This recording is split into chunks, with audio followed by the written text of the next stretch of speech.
Hello everyone, this video is a continuation of How to Observe Your Child series, and in today's video I'll be discussing about how to set up your child's play area or shelf based on your day-to-day observation. Now that you have a jackpot in front of you, you have a list of schemas and you know what these schemas are and the supporting activities for each and every schema. Then you have a list of sensitive period, and then you have a whole huge list of activity guide or to-do list or handy curriculum, whatever you want to call it as. Now that you have all of this ready, all you need to do is just observe your child on day-to-day basis and then note it down, and end of the week you are going to give the necessary activities to support your child's developmental needs based on your observation. So today I'm going to take you all through a live example of my own child, and I'm going to tell you how I observe him on day-to-day basis, and then how I make a list of my observation and then provide necessary activities. My son is 22 months old, and the place where I'm sitting right now is his activity area, or where his shelf is set up, and this is his play area basically. And I am a working mother, so what I chose to do is, if you see, a chair and a table was there, so that is my workspace, and normally I sit there and work so that it gives me enough time for observation. He is playing in front of me, even he gets a closeness and he doesn't feel left out.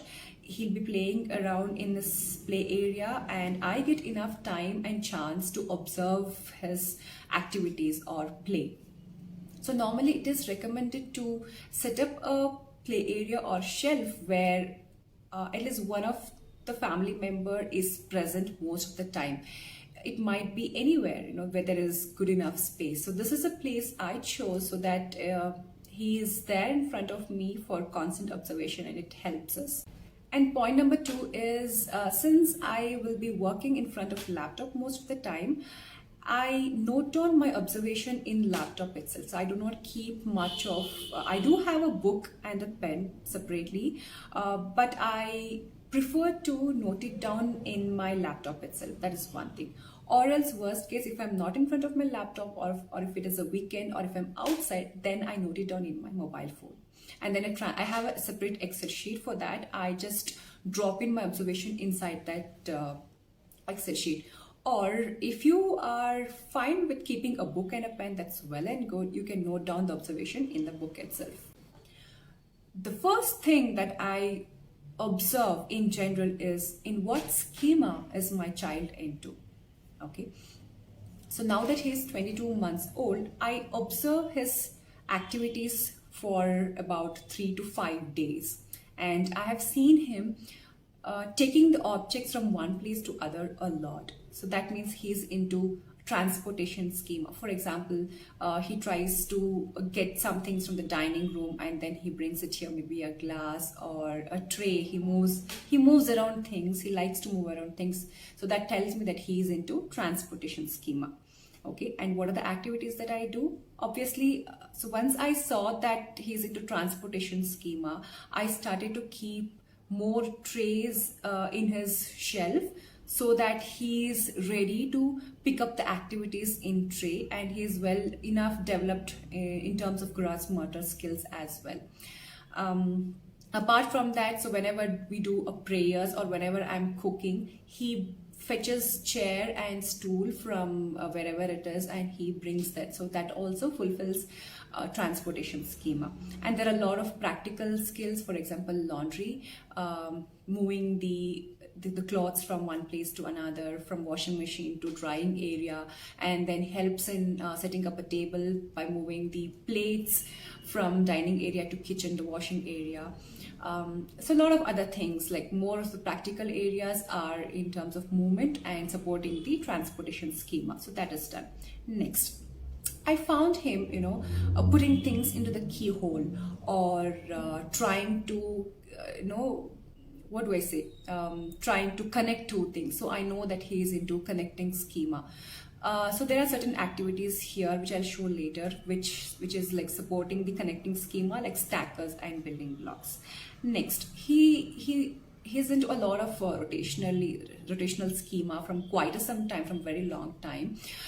So there is always a ball and a vehicle in a treasure basket in his play area to fulfill his rotational schema. And also there is one bowling game in his shelf that I've set up to fulfill his rotational schema, which I'll take you all through later.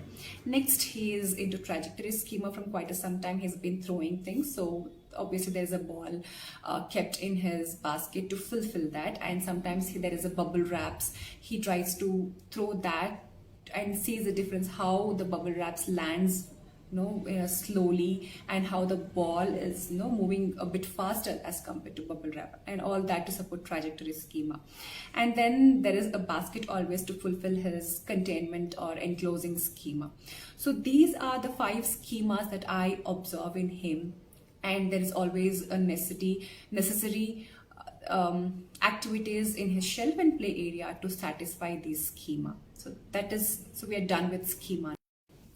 And the next one is a sensitive period graph that I've shared with you guys. So I have it in front of me. From birth to 6 years, throughout they are very much sensitive towards movement. So whenever I am giving presentation, I make sure he's interested. If he's not interested, I do not force him, because they are toddlers. He is between 0 to 6 and they're bound for a lot of movement. So there is good enough space in his play area to support his movement and all of that. The next sensitive is senses. So I gave him a lot of sensory plays. And then language, we talk a lot. We provide books to fulfill his language sensitive period. Language, when I said spoken language. And then there is early mathematics, a little bit of introduction to pre-math skills, what I did, not the abstract concepts anywhere. We are just into the pre-math skills. And then we have order, especially the toddlers are very much sensitive for order. They get upset when they have slightly change in routine, so I make sure there is a routine or a rhythm established for him. And then toddlers prefer non-messy, and everything is in order in terms of maybe a shelf or activities. They might scatter things here and there, but ultimately they like to approach their area when it is clutter free. They don't like clutter free, especially toddlers. So I make sure every morning his play area is neat, spacious enough, not much of things overloaded in his play area. So there is a good sense of order over here. And then from before reaching 2 years, there will be a lot of interest in small objects. And then toilet learning, something that we have been doing it from 14 months, and until now the toilet learning is in process. So I knew that the toilet learning is something they're sensitive, and they pick it up around 22 months. So I'm still expecting that. I'm not in terms of expecting, but waiting patiently for him to naturally get into toilet learning. So there is no strict potty training here at home. It's natural toilet learning happening every day. It's still happening. And then yes, so up until 2 years, so these are the sensitive periods in him. So I have provided necessary activities for him. So the next important one is the activity guide that I've shared with you all. So as I've mentioned in the previous post, it's important for a child between 0 to 2.5 to have a lot of practical activities, sensory plays, fine motor and gross motor. So I haven't basically introduced any abstract concepts or abstract learning or a strict curriculum or unit studies for my son yet, because he's still 22-month old. I'm thinking to observe him for some more time, at least until 2, and then slowly get started with the pre-math or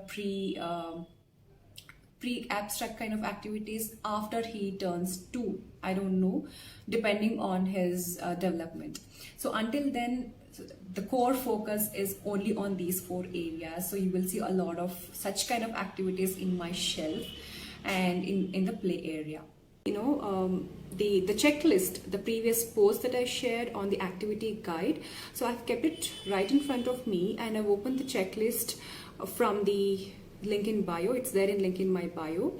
I've opened the tab of 12 months plus now that he is 22 months old. So on top it says, so as I told, the priority is always fine motor, gross motor from the first year, and sensory play and messy play and all of that. So right from 12 months plus, I have been doing these pouring activities almost every day, if not a separate setup. Pouring activity happens almost every day during our bath time, and then there is scooping activities as well, scooping water, or sometimes I set up as a separate activity. Practical wet or dry transfer almost every day, that is during the bath time or when he helps me during cooking, and wiping spills almost every day, laundry every day, and looks into tiny details of objects he does. So after a child reaches 12 months, it's there every day. So we give there is no separate activity as such for this, but then every object that we keep in the play area holds good for this. And then there is random scribbling. So there is a board, whiteboard, and sometimes I give a separate white paper for him and colors. I've kept it for him for random scribbling. I do not invite him every day. Sometimes he picks it up for himself, and when I notice that it's been there not done for some time, then I invite him to do it. Then there is stacking, nesting, kind of almost every day with available items over here. He tries to stack it. And then concepts. There is on, off, hot, cold, big, small, up, down, more, less. So these are the concepts I did not introduce as an abstract by printables or by separate presentation. So these concepts is something that I've introduced as a normal activity. By whenever we take bath, I use that word. This is cold, this is hot. So as part of practical life skills, when we turn on and off switches, then he knows what is on and off. And turning on tap, turning off tap, up and down, big and small. So these are something I did not have separate presentation for these concepts. This is something I introduced to him as part of everyday life. And then after 18 months is somewhere he begin to count objects and fingers in random. So what a child normally does is, again, what a child does is, they don't understand this is 1, this is 2, this is 3. So they start to count in a random way. They say like 1, 2, 5, 8, 9. That is still okay. We don't have to correct it. So that's how they're trying to gain that concepts. I was okay with that. Slowly he started counting fingers 1, 2, 3, up until 3, and then until 4, until 5. So we are in the process of like 1 to 10. He counts it straight away, right? And after that skips 12 or skips 14 of that sort. So this is something where pre-math comes into picture. And then there is other practical activities like carrying chair, tray, jug, and open and close the door. All of that was introduced. Then before 22 months, you will also see the concepts of colors, concepts of shapes. So you will also see these in when I show how I've set up the shelf. So basically there is a concept of color, concept of shape. Shape is also a pre-math kind of activities where going forward that will form a basic for geometry in maths. Okay, and this counting fingers is enumeration, which will help them in counting and as an abstract mathematics later on. Well, and then there are a couple of other practical activities until 18 to 22 months. So those are something that we have crossed so far and nothing beyond that. So let me take you all through the shelf now.